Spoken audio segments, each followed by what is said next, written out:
acho que é oportuníssimo conversar sobre este tema da democracia e da liberdade. E eu, naturalmente, honrado com a circunstância de abrir este seminário, este encontro, eu quero dizer que direi obviedades. Como, com toda franqueza, é óbvio o título que encima este nosso congresso, porque é interessante falar, termos que falar de liberdade e democracia, quando, na verdade, e aqui vai um vício profissional antigo que temos eu e todos os ministros, não é? Que é enaltecermos a nossa Constituição. E o que tem acontecido nos últimos tempos é precisamente, e não de agora, mas já de muito tempo, é que nós temos ignorado o texto constitucional. Esta é a grande realidade. E por isso mesmo, mais uma vez eu reitero, que eu direi obviedades. Uma obviedade tão fantástica que eu começo dizendo que nós, na verdade, eu que fui autoridade, aqueles que são autoridades hoje no país, são autoridades secundárias, são autoridades constituídas. E por que constituídas secundárias? Porque sabemos, para tratar do tema da liberdade, democracia e respeito à democracia, sabemos que a autoridade real, verdadeira que existe no nosso país é o povo, não é? Não é sem razão que o texto constitucional estabelece que todo poder emana do povo, para dizer mais uma obviedade. Mas só tem poder quem é autoridade. E, portanto, a autoridade primeira, inicial, preambular, inicial, primeira, primária, é o povo. Aliás, de vez em quando o Carlos Brito me pergunta, você que é um grande constitucionalista, me pergunta, Temer, vem cá, onde é que está escrito o que o povo quer? Eu digo, está escrito na Lei Magna, está escrito na Constituição Federal. Mas como? Se foram os constituintes que elaboraram a Constituição. Pois muito bem, eu fui constituinte, e quando constituinte fui, evidentemente eu recebi um mandato. O povo que não pôde reunir-se em praça pública, 200 e tantos milhões de pessoas, para dizer eu quero um país daquela maneira, disse, olha, eu vou eleger representantes meus que vão dizer o que eu quero para o Brasil. E a partir daí, é que na verdade, nós fomos para lá para reconstituir o Estado brasileiro. Então, a palavra do povo está no texto constitucional. Portanto, desobedecer ao texto constitucional é violar, exata e precisamente, a autoridade primeira, a autoridade verdadeira, inaugural, que é a vontade do povo, não é? E por isso que eu digo sempre que é preciso prestar muita atenção.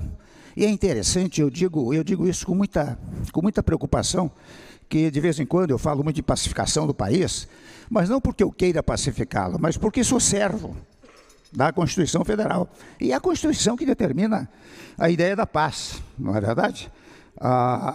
O próprio preâmbulo da Constituição, e vocês sabem que preâmbulo vem de pré-ambulare, portanto, antes de caminhar, portanto, antes de entrar no texto constitucional, já está dito, olha aqui, a ordem que o povo deu aos constituintes, olha aqui, vocês vão construir um Estado pautado pela paz interna e pela paz internacional. E quando vai para o texto constitucional, esta foi a primeira, e o preâmbulo tem muito significado, porque é a dicção política resultante de um poder constituinte. E o poder constituinte, vocês sabem que não é jurídico, é um fenômeno político. E este fenômeno político é que diz, olha, vamos lá e construam um Estado pautado pela ideia da paz interna e internacional. E quando vocês vão ao texto constitucional, eu peço desculpas pelas obviedades, mas hoje, mais do que nunca, repito, é importante dizer o óbvio, né? Vocês encontram uma regra do tipo seguinte, todos são iguais, perante a lei, não podendo haver distinção de sexo, raça, credo religioso, etc. Qual é a ordem que o povo deu às autoridades constituídas? Unam-se todos. Não significa que você não possa ter divergências de natureza programática, ideológica, conceitual, mas diferenças no plano das ideias. Tanto que hoje se fala muito em polarização, e a meu modo de ver, a polarização está muito mais ligada à ideia de embate de ideias do que o que aconteceu no país. O que aconteceu foi radicalização, porque a polarização é útil, ela significa o embate de ideias. A radicalização importa na violência, muitas vezes física, verbal, como temos assistido em todos os momentos e, lamentavelmente, também neste instante aqui em Nova York. Então, o que houve, na verdade, uma radicalização. E, ao dizer isso, eu estou, mais uma vez, reiterando a ideia de que o país terá paz, tranquilidade, quando todos disserem, as autoridades constituídas, que volto a dizer, porque constituídas são secundárias e, portanto, devem obedecer ao texto constitucional, quando todos passarem a cumprir rigorosamente a Constituição e pregá-la, divulgá-la, que é o que certo e seguramente vamos aqui verificar na manhã de hoje. Então eu digo até, eu me recordo como ocasião, e o dia interessante, como o povo também não pode reunir-se em praça pública para dizer como legislar, como executar, como julgar, ele diz, olha aqui, eu vou criar 3 órgãos do poder.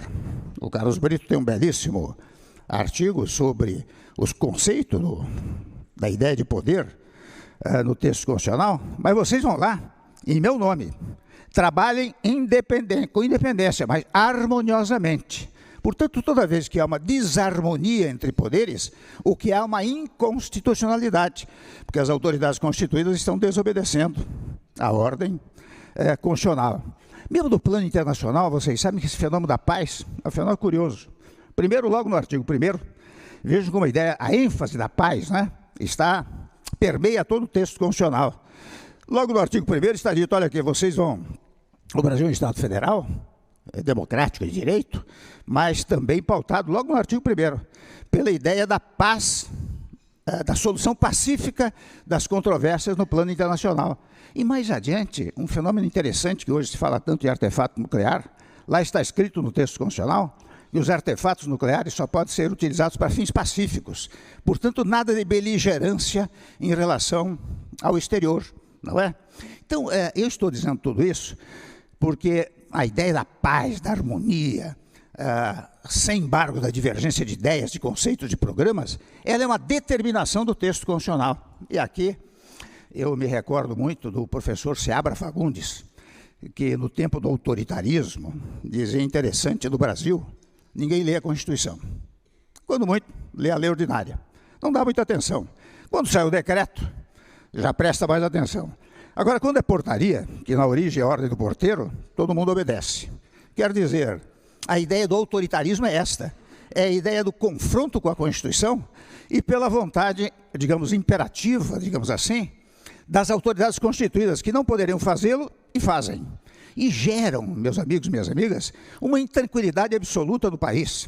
Eu fui presidente por um brevíssimo período, tive a cautela de seguir um exemplo do presidente Juscelino Kubitschek, que dizia, em primeiro lugar, eu não tenho compromisso com o erro.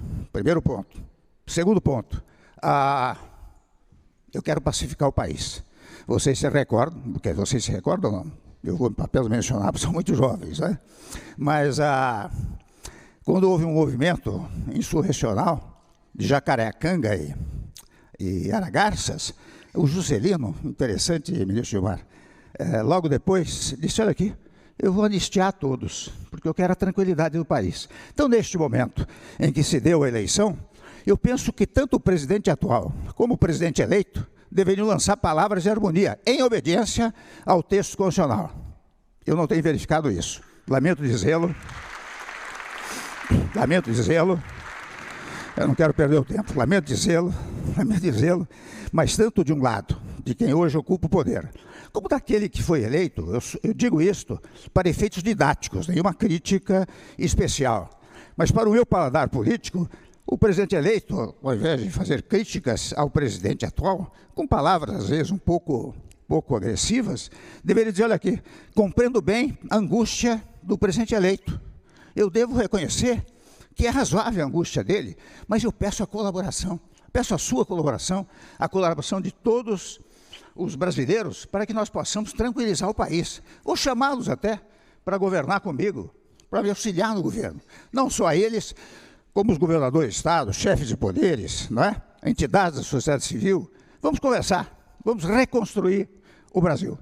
Por isso, João Dória, eu creio que neste momento em que você chama figuras da melhor suposição política e jurídica no país, você está dando, ou está fazendo exatamente esse papel. Um papel que eu desejaria que tanto o presidente eleito como o presidente atual,